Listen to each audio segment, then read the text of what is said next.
Now multiplication table 3. التيبل اهي قدامي. 0 by 3 اتفقنا equal 0. 1 by 3 equal the same number يعني equal 3. 2 multiply 3 equal 6. 3 multiply 3 equals 9. 4 by 3 equals 12. 5 by 3 equals 15. 6 by 3 equals 18. 7 by 3 equals 21. 8 by 3 24. 9 by 3 equal 27. و 10 by 3 equal 30. طبعا كل نمبر بيزيد عن اللي قبله ب 3. complete. number 1 3 by 7 طبعا لازم ابقى حافظه التيبل. 3 by 7 equals 21. 3 by 4 أو 3 times 4 equal 12. 5 multiply 3 هي 3 multiply 5 يبقى equals ايه؟ equals 15. طب dots multiply by 3 equals 12. ايه اللي في table 3 equals 12؟ 3 by what equals 12؟ 3 by 4 يبقى 4 multiply 3. هنا 3 by what equals 24. 3 by 8 هي اللي equals 24.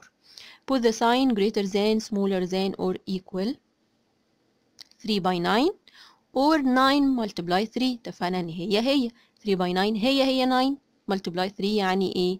put the sign equal. 5 multiply 3 ولا 5 plus 5 plus 5. ما هي ال 5 plus 5 plus 5 repeated 3 times يعني ايه؟ يعني هي 5 multiply 3 يبقى equal.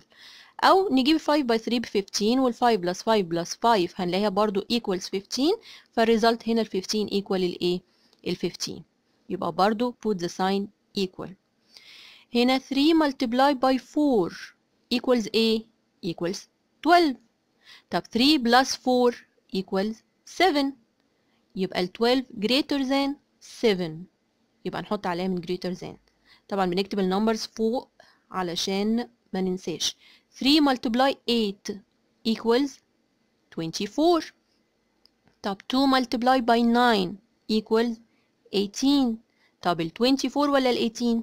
طبعا ال 24 greater than 18 يبقى put the sign greater than. هنا story problem بيقول لي أحمد bought 8 books for 3 LE each. اتفقنا إن كلمة each هنا مهمة جدا بتبين لي المسألة multiply. اوكي each يعني البوك الواحد بكام؟ ب 3. طب هو اشترى 8 بوكس يبقى هيدفع كام في ال 8 كلهم؟ هيدفع 8 بلس 8 بلس 8 كده يعني، ولا 8 ملتبلاي 3؟ each معناها ايه؟ ملتبلاي. طالما ان البرايس اوف البوك حاجة واحدة كل بوك بكام؟ ب 3 يبقى ال 8 بوكس بكام؟ يبقى 8 ملتبلاي 3 equals 24 LE. منساش ال LE.